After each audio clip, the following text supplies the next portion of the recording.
بسم الله الرحمن الرحيم الحمد لله رب العالمين والصلاة والسلام على خاتم الأنبياء والمرسلين نبينا محمد عليه أفضل الصلاة وأتم التسليم وبعد kuyami kidwa konse ndi kwa Allah subhanahu wa ta'ala mbuye wazolengedwa zonse madalitso ndi mtendere zipite kwa mtumiki watu Muhammad sallallahu alayhi wasallam akubanja kwake masahaba ake ndi wina aliyense amene akutsatira chiphunzitso cha Chisilamu mpaka tsiku la chimaliziro. Lero tili mu juzu namba 6. Lesson yathu tili mu juzu namba 6. Ndipo juzu namba 6 imeneyi ndithu inayambira mu suratu An-Nisa komano yakathera mu suratul Maida. Choncho ife lero lino tiyang'ana makamaka aya imene kupezeka mu suratul Maida aya namba 6. Pamene papa mwachidule ndiponena kuti Allah subhanahu wa ta'ala akukamba makamaka ndondomeko yakapangidwe ka udhu. Inde Qur'ani sinasiye china chilichonse ngakhale kapangidwe ka udhu Allah wakafotokoza mu Qur'ani. Udhu umene tikudziwa uja Allah subhanahu wa ta'ala wafotokoza mu Qur'ani. Zimakhala zachisoni kwambiri lero lino mashekhe ochuluka si onse koma kuti mashekhe ochuluka nkhani zimenezi samakamba nkhani zokhuzana ndi kapangidwe ka udhu ndondomeko yakapempheredwe mashekhe ambiri samakamba zimenezi mwina amaziona kuphweka komano ndithu m'mizimu malo osiyanasiyana anthu akupemphera osakwanisa kupanga udhu bwinobwino zimene zikumakhala zinthu zomvetsa chisoni kwambiri chifukwa chonena kuti udhu kupanga udhuko ndiye ndichofunikira kuti munthu atani apemphere. Munthu sangapemphere swala popanda kupanga udhu. Ndiye mwachidule Allah subhanahu wa ta'ala akuyankhula mu suratu An-Nisa pa aya namba 6 kuyankhula kunena kuti ya ayyuhalladhina amanu idha qumtum ila salati, kuti inu anthu amene mwakhulupirira pa nthawi imene mwayimirira kuti mukaswali kapena kuti nthawi imene mukufuna kupemphera swala zanu faghsilu wujuhakum wa aydiyakum ila almarafiq, akuti sambitsani nkhope zanu ndi manja anu mpaka na magongono ena timati m'misomali.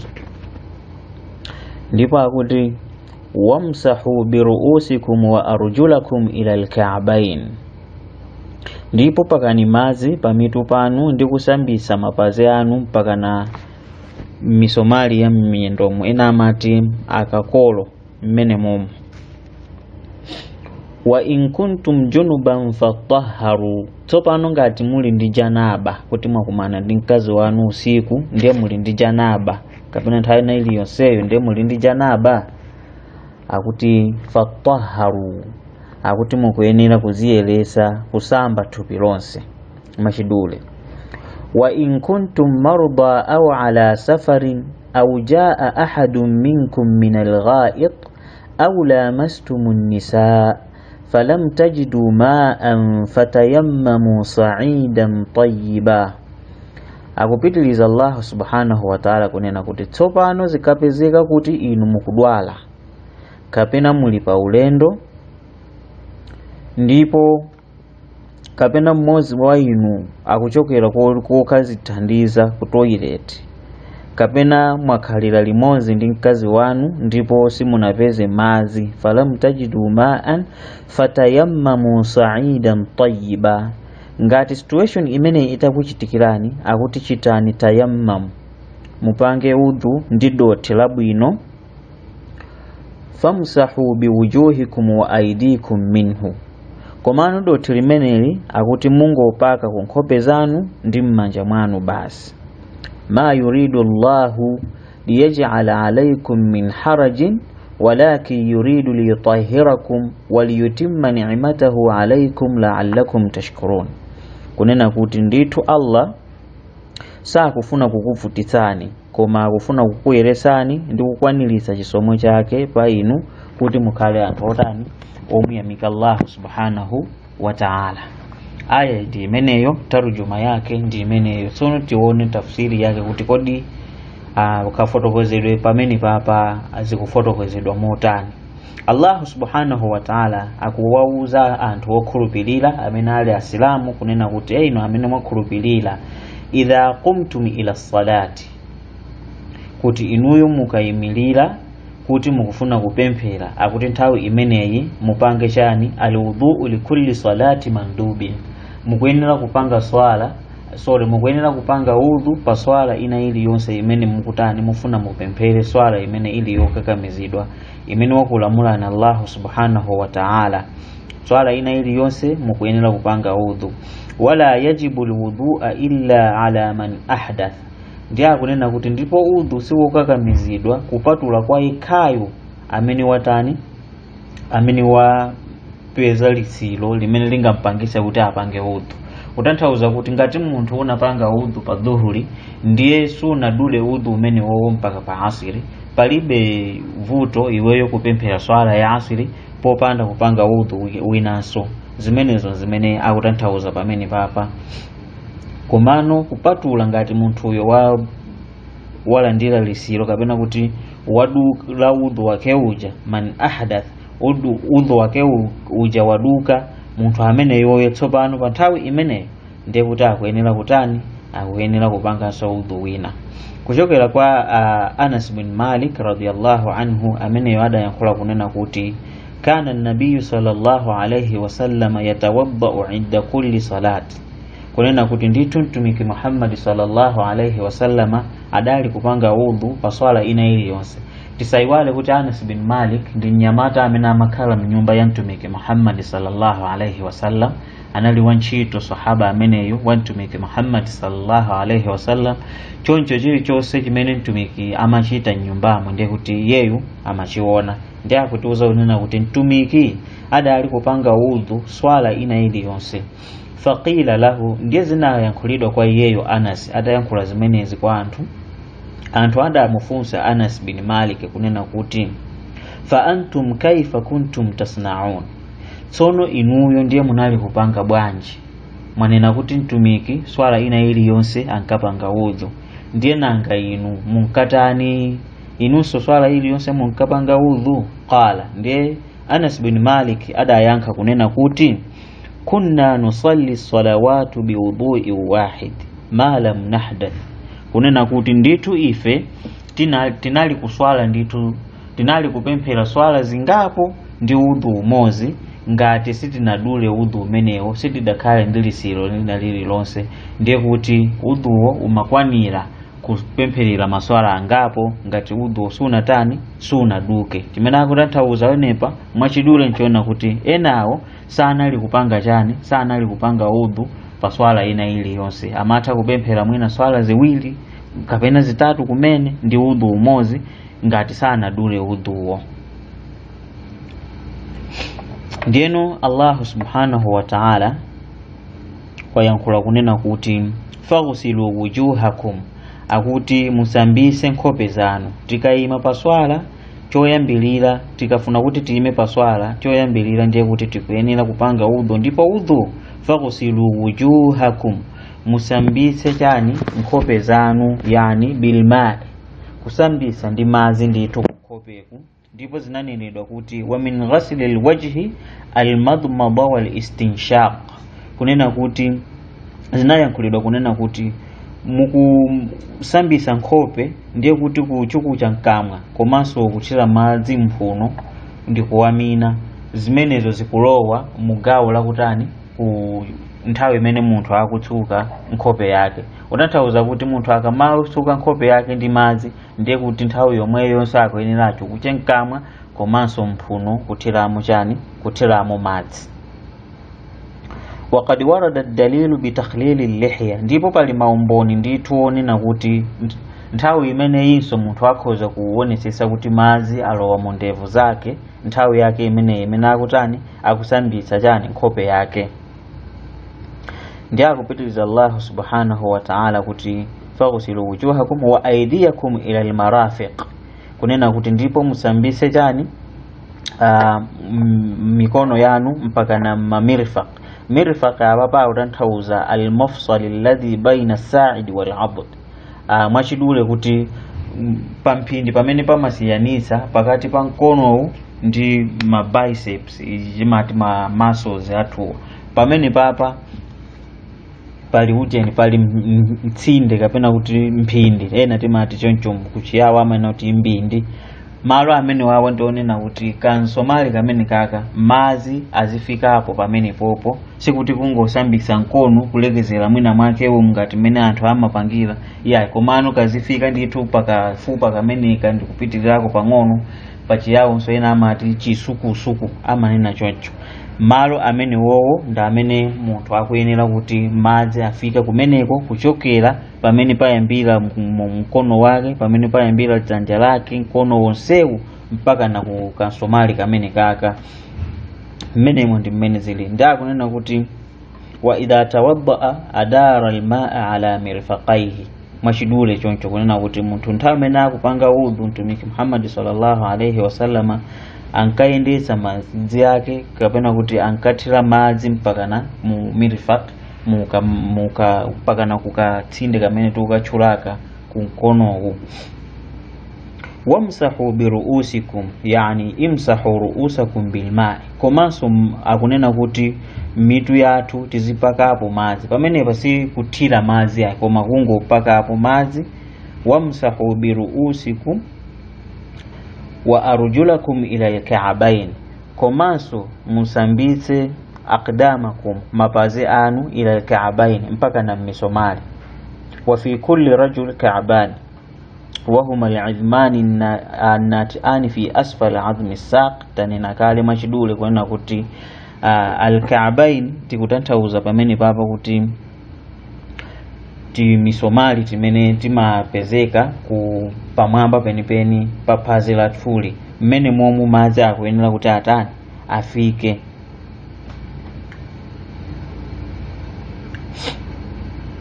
والمسح على الخفين ثابت بالاحاديث المتواتره ndiye pamene papa mabwera nsonkhani yotani yompaka pa khuf zima khufu ndi zinthu zimene munthu amavala ndipo amalowa nazo mu mzikiti zimaoneka ngati ndi sapato koma si sapato AI koma kuti ndi makhufu zinthu zimene ukapanga udhu umangopaka pamwamba apa suma yeneranso kuti mpaka na uvule ndiye kuti usambise mapazi ako AI koma kuti umangopaka pamwamba pachani pachikhufu chimene wavalacho zimene zonso zili mahadithi amene amachulidwa aja kuti ma ahadithi mutawatir ndakunena kuti wa in kuntum junuban fatahharu ndakuti tsopano ngati mwapeza janaba sikuti mungopanga udhu iyayi ndikumaka swali ayi koma kuti mupange tahara yani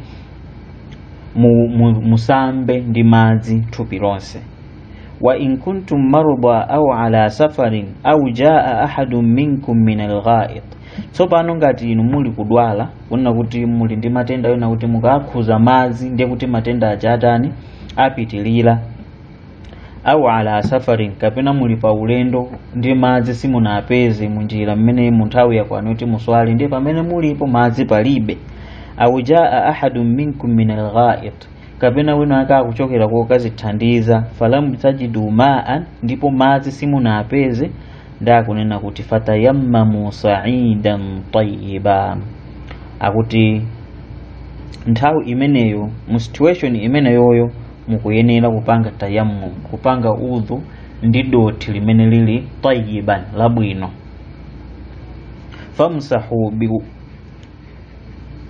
famsahu biwujuhikum wa aydikum minhu ndipo akunena kuti tsono dotili ndiye Mungu upaka kunkhope kwanuku ndi mikono yanu ma yuridu Allahu liyaj'ala alaykum min haraj Allah subhanahu wa ta'ala akunena kuti sikuti Allah subhanahu wa ta'ala ma yuridu بأمركم بالطهارة بالماء أو بالتراب لتضييق عليكم في الدين sikuti kukula mulani kuti muzipanga tahara kapena kuti mupange tahara ndi doti mupange udhu wa tayammum sikuti muone kuti Allah akufuna kukulimbisirani kapena kukukakisirani chipembezochi kuti komanso Mulungu pakana kutilamula kuti tizipanga udhu ndi doti sikuti zimenezozo Allah akupanga cholinga kuti akulangeni iyayi koma kuti walakin yuridu liyutahhirakum, kuti Allah akufuna akuyeretseni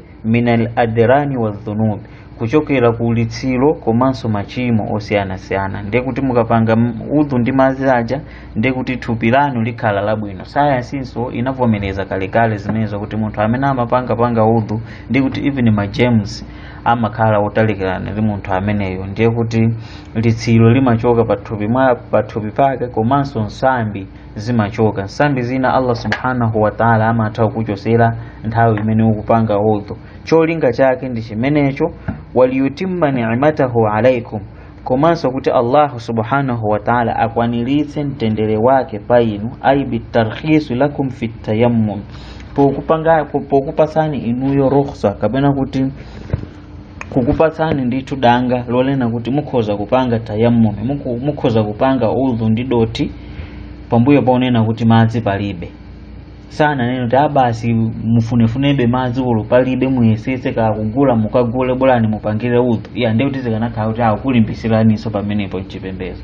Koma akuzani kuti ngati madzi palibe ndiye kuti mupanga udhu wa tayammum. Amanenanso maulama ena kunena kuti ngati madziwo ndionena kuti alipo, ndionena kuti zimwe zinyama ndipo ndiwokawo sakukwanira ena opanga udhu, ati nthawi imene yonso mukhoza kutani kupanga udhu wa tayammum, ndi cholinga choti madzi aja zimwe zichani zinyama. Choncho zimene zikusonyeza kuti sikuti Allah akufuna kutikakisira kapena kutichitira nkhanza kuti tizimva kupweteka. Iyayi, Allah subhanahu wa ta'ala akutipatsa ndithu rukhsa kapena kuti danga lopanga udhu ndi doti ngati madzi palibe, au bima shara'ahu lakum min ash-shara'i', kapenanso malamulo ena amene Allah subhanahu wa ta'ala anatilamula ifeyo. Sikuti amatilamula ndi cholinga chona kuti ativutise mchipembezo iyayi, koma kuti allati arrabakum biha lithawab, kunena kuti malamulo ena aliwonsewa amene Allah subhanahu wa ta'ala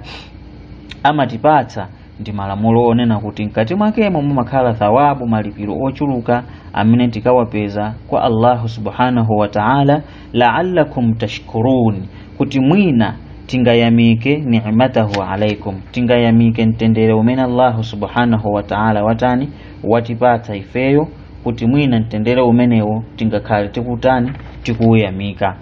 Zimenezo zimene timafuna, kapena kuti mfundo imene ndi mfundo yoyamba imene timafuna ati yankhule pamenepa, nkhani yokhuzana ndi udhu. Kuti udhu tisamauchepye, tisamawaone kuchepa kuti abasi nza simple, munthu azipeze kuti angozithira madzi osadziwa ndondomeko yake bwinobwino. Ayi, koma kuti udhu ndi wofunikira kwambiri, pakana Allah subhanahu wa ta'ala adaufotokoza ndithu kachitidwe kake m'buku lolemekezeka la Qur'ani.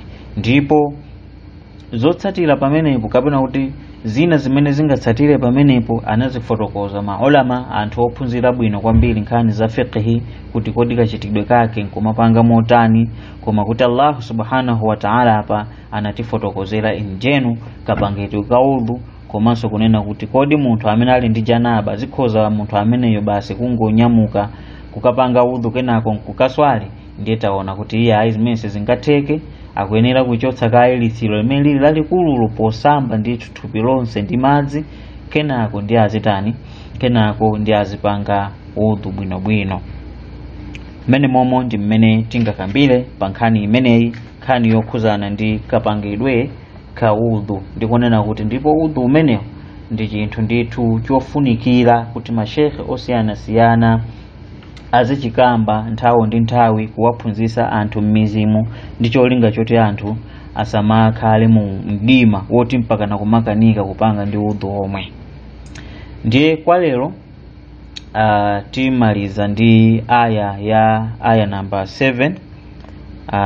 Aya imene iyi ndi aya imene Allah subhanahu wa ta'ala tinganene kuti akupitilizabe kutikumbusa za mtendere umenewo, ngati mmene tayankhulira aya inaija kumapeto uko, kuti la'allakum tashkurun, kuti mwina inu mungayamike mtendere umene Allah watipatsa. Ndiye aya namba 7 Allah subhanahu wa ta'ala akunena kuti wadhkuru ni'matallahi alaikum, inutu asilamu inu, anthu okhulupirira inu, mukuyenera kukumbukira mtendere wa Allah subhanahu wa ta'ala umene adakupatsani inu. Hiya al-Islam, ndithu chimenechi ndiyo chisilamu. Mtendere umene akutanthauza pamene pa Allah subhanahu wa ta'ala ndi mtendere wa chisilamu. Wina aliyense amene ali msilamu ndithu azidziwa kuti ali pa mtendere weniweni, chifukwa chonena kuti anthu kunjako akupembeza ng'ombe mmene ili muja basi munthu wanzeru zake bwinobwino ndi kumayipembeza ng'ombe. Anthu kunjako akupembeza moto weniweniyu basi kumaupembeza moto. Anthu kunjako akupembeza zinthu zoti za misala zenizeni, ndiye iwe kupezeka kuti ukumpembeza Allah subhanahu wa ta'ala ndi mtendere ndithu umene woyenera kuti uziukumbukira nthawi ndi nthawi umene Allah subhanahu wa ta'ala wakupatsa. Akunena kuti wadhkuru ni'matallahi alaykum wa mithaqahu alladhi wathaqakum bihi idh qultum sami'na wa ata'na wattaqullaha innallaha alimun bidhati sudur. Kunena kuti ndipo kumbukirani chisomo cha Allah subhanahu wa ta'ala painu ndi pangano lake lomwe mudapangana naye pamene mudayankhula kunena kuti tamva ndipo tamvera muopeni Mulungu Allah subhanahu wa ta'ala. Ndithu Allah ndi amene akudziwa zimene zili mmitima mwanu.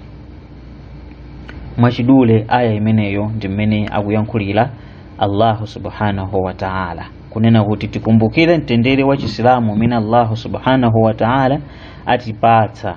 Wa mithaqahu alladhi wathaqakum biha, komanso pangano limene mudapanga ndi Allah subhanahu wa ta'ala. Apapa al-mithaq imene ili apapa ikutanthauza ma akhadhahu ala bani Adam, imene Allah subhanahu wa ta'ala adayatenga kwa ana a Adam kuti azimpembeza Allah subhanahu wa ta'ala. Ana a Adam adalonjeza kuti azimpembeza Allah subhanahu wa ta'ala ndipo sazimpatikiza ndikena kalikonse.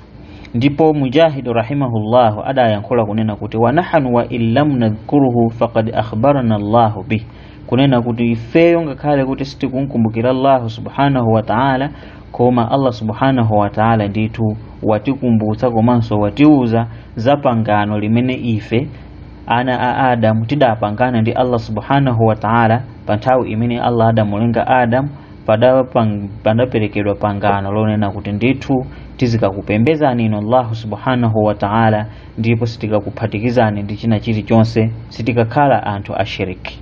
Ndipo mukuyankhula kwina maulama ena adanena kuti huwa al-ahdu alladhi akhadhahu an-nabiy sallallahu alayhi wasallam lailatal aqaba alayhim, kunena kuti pangano limene akukamba pamene pa Allah subhanahu wa ta'ala ndi pangano limene Allah mtumiki watu Muhammad sallallahu alayhi wasallam adatenga kwa anthu asilamu komanso anthu amene anabwera kuchokera ku Madina, antundu wa Aus ndi Khazraj, mu usiku wa Lailatul Aqaba, usiku umene anthu adamulonjeza mtumiki kunena kuti tizakutsatira mavuto pa mtendere, ndipo kuti ukasamuka kupita ku Madina tikakupasa chitetezo, ndipo kuti kumeneko anthu akalowa chisilamu. Wa huwa sam'u wa ta'a, kumvera komanso kumtsatira mtumiki Muhammad sallallahu alayhi wasallama fil manshat wal makrah, munthawi yabwino ndi ya nthawi yomwe kuli mavuto, mwachidule pa mavuto ndi pa mtendere.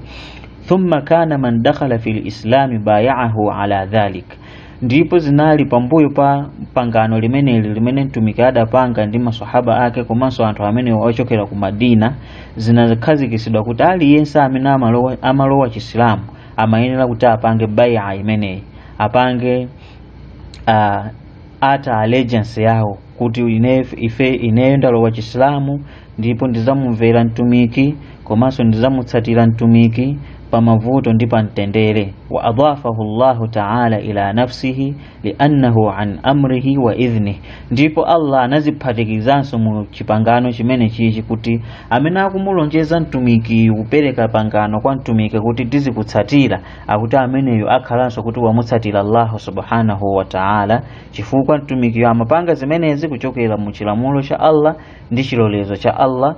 Ndipo mu suratul Fath Allah adayankhula kunena kuti innal ladhina yubayi'unaka innama yubayi'una Allah, kunena kuti ndithu anthu amene akupereka bai'a, akupereka ata of allegiance, kunena kuti ifeyo tizakutsatira iwe mtumiki, ndithu anthu amene wowo akupanga aleji imeneyo kapena kuti bai'a imeneyo chipangano chimenecho akupanganso ndi Allah subhanahu wa ta'ala. Wa bai'atul aqaba almadhkura fi kutubi sira, ndipo bai'a imeneyo kutchulidwa pamene pandi tanena kale ndi imene inalembedwa ndithu mabuku osiyanasiyana, mabuku asira.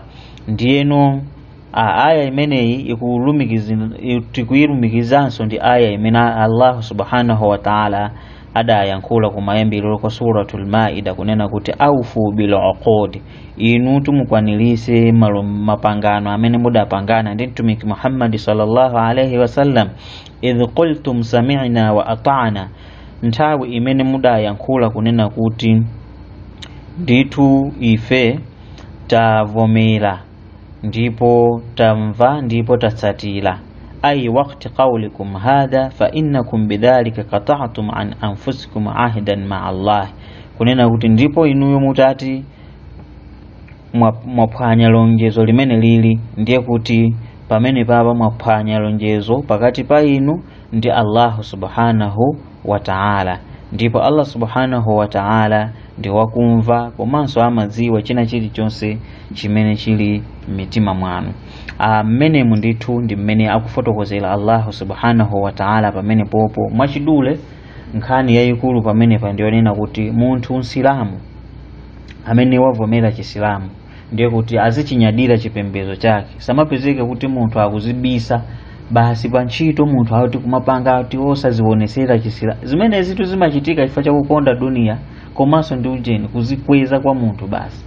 Ati basi ndikazionesa kuti ndine silamu ndiye kuti mwina ndikhala wonyozeka, basi mwina ndiye mwakuti zinthu zake very baseless, zinthu zoti zopanda ntchito reasoning yake. Peza kuti munthu basi kumazibisa kuti aoneke kuti silamu ati kumachita manyazi, ndiye osangotuluka bwanji chisilamu chifukwa nsilamu akoyenera azinyadira chipembedzo chake cha chisilamu, ndipo asalole kuti wina achipanga atake chisilamu iye alipompo. Zimakhala zinthu zomvetsa chisoni kwambiri. Allah akutikumbutsa kuti ndi mtenderetu, ndi mtendere wapadera kuti inuyo mukhala asilamu, ndi mtendere wapadera. Komanso mapangano amene mudapangana ndi mtumiki Muhammad sallallahu alaihi wasallam ndiye kuti mapangano amenewo mukuyenera kuakwanilisa. Amakumbutsa chani maswahaba kuti osaphwanya malonjezo, ifa Ayuda yena ku Madina ako adayamba kuphwanya chani lonjezo limene lona kuti azamutsatira mtumiki Muhammad sallallahu alaihi wasallam pamavuto ndi pamtendere. Ena nkomafunsa kuti nanga ife ndezi tikhuza bwanji, ife tiphwanya bwanji lonjezo lake. Lonjezo limene mungaphwanya inu ndiye la ilaha illa Allah amene mumapanga uja. Chifukwa nsilamu amapanga la ilaha illa Allah kuyikira umboni kuti palibe wina wopembedzedwa mwachoonadi koma ndi Allah yekha, Muhammadur Rasulullah, ndipo Muhammad ndi mtenga komanso kapolo wa Allah subhanahu wa ta'ala.